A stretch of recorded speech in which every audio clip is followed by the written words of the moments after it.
Hey guys, I wanted to share sort of in a nutshell how I would teach a Hackamore horse to stop. So I have Lucia here, and there are sort of three main steps. And the first is to double. That teaches them to rock back and accordion. The second is to teach them how to back up. You can do that in a rope halter and it'll be very intuitive for the Hackamore. And the third is just sort of putting it all together and having a good feel. So keep your key principles there, that you bump, you don't ever pull. And when you stop, you always want to bump with that hand closest to the fence and one. If you pull with both, that's an even pressure, and your horse for that split second can push back and learn that he's stronger than you. You don't want that. So I'm going to double back and go back around. Doesn't really know what a stop is. You should probably teach him the H-O word on the floor. I'm not going to say it because I don't want a response. So I'm going to walk and say, oh, she didn't stop. And so I double that right hand, and my left hand worked to keep her head down. Oh.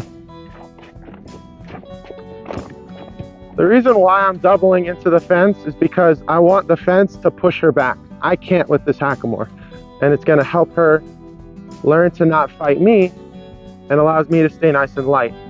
And the closer you get, you see how much she has to really rock back and accordion? That's what you want to stop. Of course, not turn, more straight. The next thing you can teach, if you've done backing up on the floor, you can back them up in the Hackamore. And I'm trying to not just bump with both hands each time, because the more I do that, the more she learns how strong I am. I'm trying to keep my hands relatively uneven, and my legs are active. When you back up, you can get hard and then go back to light. Always go back to light. But with your legs active, you can sort of give them a little kick with the stirrup. Not so much a kick, more of a tap, and that'll liven things up. But be careful how hard you start, because you start hard, you're going to stay hard and then get harder over time. That's not a cycle we want. And eventually when you teach them how to stop, I'm not going to say the cue, but you're going to see my body.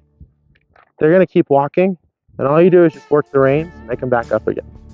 So they're going to learn that when you say ho and you bounce that rein, they're going to stop. And the most important thing is to not just walk forward and say ho and then start pulling back and go crazy. She threw her head up. That's going to make her hollow her back. She's going to get tense. Her feet will skid and hop.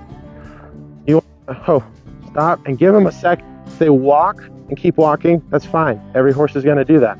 Give them 2-3 steps, a couple counts of Mississippi, and then work the reins and back. God forbid, you get sticky and you're sitting here working the reins and they're just not back up.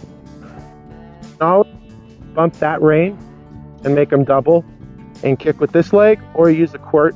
That's another very traditional way of moving your horses along. So, this is the way I taught her how to stop, how I taught Draco to stop, and my mom taught Caliber. So I really hope that this helps any of you guys on your Hackamore journey. If you have questions, please leave them in the comments. I love answering them. Thank you for watching.